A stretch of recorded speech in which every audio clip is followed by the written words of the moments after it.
ونصلي على رسوله الكريم اما بعد بزرگوں اور دوستوں اور میرے دینی بھائیوں، یہ نشست جس میں آپ تشریف فرما ہیں، جس میں آپ موجود ہیں، یہ نشست تربیتی نشست کے عنوان سے قائم کی جاتی ہے۔ چونکہ آپ کے علاقے میں پہلی مرتبہ قائم ہوئی ہے، اس لیے آپ حضرات کو اس کی اہمیت اور اس کی افادیت اور اس کے کیا فائدے ہیں اس کا ادراک احساس نہیں ہے۔ جن علاقوں میں سالانہ، ماہانہ، سہ ماہی یہ نشست ہو رہی ہے، وہاں کے لوگوں میں جو تبدیلی ہے وہ سمجھتے ہیں اور اس کے فائدے کو باقی رکھنا چاہتے ہیں، تو ہر سال وہ بلاتے ہیں۔ پیارے دوستوں، بزرگوں، آپ لوگ قریب قریب بیٹھ جائے، 10-15 منٹ کی بات، زیادہ لمبی تقریر تو میں کر نہیں ہے، میری آواز ہی بیٹھی ہوئی ہے۔ اور مولانا غلام رسول صاحب نے اتنی لمبی تقریر کر دیا ہے کہ اس بار تقریر کی ضرورت ہی نہیں ہے، ویسے آپ لوگ گرم ہو گئے۔ میں تو آپ کو صرف سمجھانا چاہتا ہوں کہ یہ آپ کو جوڑا کیوں گیا ہے۔ توقیر عثمانی کیا پاگل ہے، یا ان کے پاس پیسے کی فراوانی ہے، یا ان کا کچھ دماغ خراب ہے؟ انہوں نے یہ اہتمام آپ کے لیے کیا ہے، ان کو کیا فکر پڑی تھی اہتمام کرتے؟ اسکول بند کیا، پڑھائی بند کیا، گھر کے نظام کو تبدیل کر دیا۔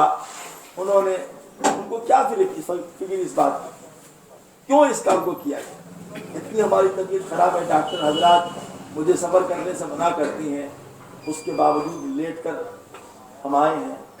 یہ 78-80 سال کے بوڑھے آدمی ہیں، جن سے بولا تک نہیں جا رہا ہے، چلا نہیں جا رہا ہے، دیکھا نہیں جا رہا ہے، یہ بیچارے چل کر کے آئے ہیں۔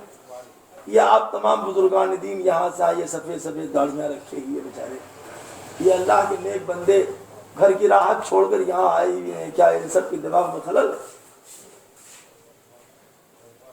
یہ جوان بچہ آیا ہوا ہے اپنی بیوی کو، چھوٹے بچے کو چھوڑ کر، وہ ایک شردل آیا ہوا ہے بھاگلپور سے، کوروٹی سے، نہ معلوم کہاں کہاں سے لوگ جمع ہوئے ہیں۔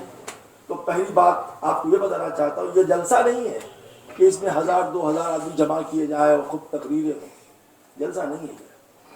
اس میں خاص خاص لوگوں کو مدعو کیا جاتا ہے، اور اس بات کی کوشش کی جاتی ہے کہ بتایا جائے ہمیں اور آپ کو، ہم اور آپ سمجھیں کہ مقصد تخلیق انسانیت کیا ہے۔